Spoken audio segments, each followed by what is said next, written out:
This is a reason why you should never learn Islam from TikTok Muslims. Let's listen.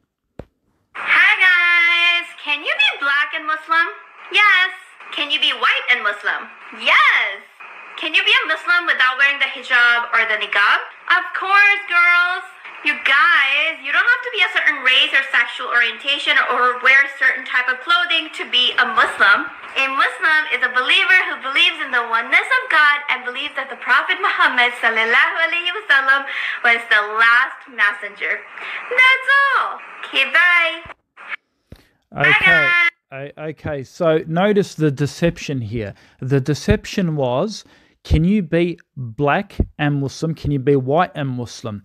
Notice how they conflate and make an illogical fallacy. They conflate something which is acceptable in Islam, which means being white, you're still a Muslim. Being black is not a sin, so obviously. So how can you compare a sin to taking off the hijab and claiming you're a Muslim and, for example, being gay and claiming you're a Muslim? So there's a fallacy here. You've made a bad comparison, number one, to begin with.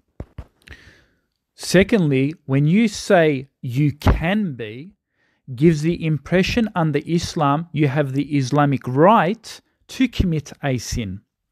So it's the way she's wording it which is where it's wrong.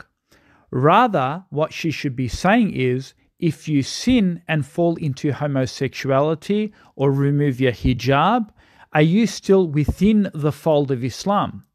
That, of course, all depends whether you declare taking off the hijab as something lawful in Islam, or whether you commit homosexuality and you think it's part of Islam and there's nothing wrong with it and it's lawful. It is a better approach rather than trying to say, can you be gay and Muslim at the same time? Because the term Muslim means one who submits to God. So it's an oxymoron when you put the word Muslim with being gay, because two have an opposite implication of one another. Because Muslim means one who submits, while identifying as being gay means to not submit. Why do we use terms like, can I be identified as a gay Muslim? Then let's play along with that logic. Can I now identify myself as a fornicating Muslim? Suppose, I like fornicating with girls. What about a terrorist Muslim? I mean, committing terrorism is just a sin, right? Would we then suppose it's legitimate if ISIS terrorist identifies himself as a terrorist Muslim? As Muslims, we would accept that term now, would we? Or would we say ISIS is not Muslim? I'm sure most will say ISIS are not Muslim. But why? Isn't committing terrorism just a sin, like all other major sins like homosexuality?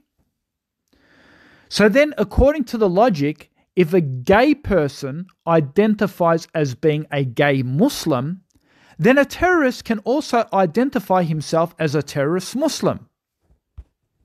If I eat pork, can I then identify myself as a pork-eating Muslim? So where the issue is, when you simultaneously use the same word to identify a person, because it somehow looks like it legitimizes the action, that is where the issue is. So drop the term gay Muslim, drop the term fornicating Muslim, drop the term terrorist Muslim. Similarly, drop the term feminist Muslim and drop the term liberal Muslim. Because what we are saying is Islam legitimizes things like feminism, Western feminism, or liberalism, Western liberalism.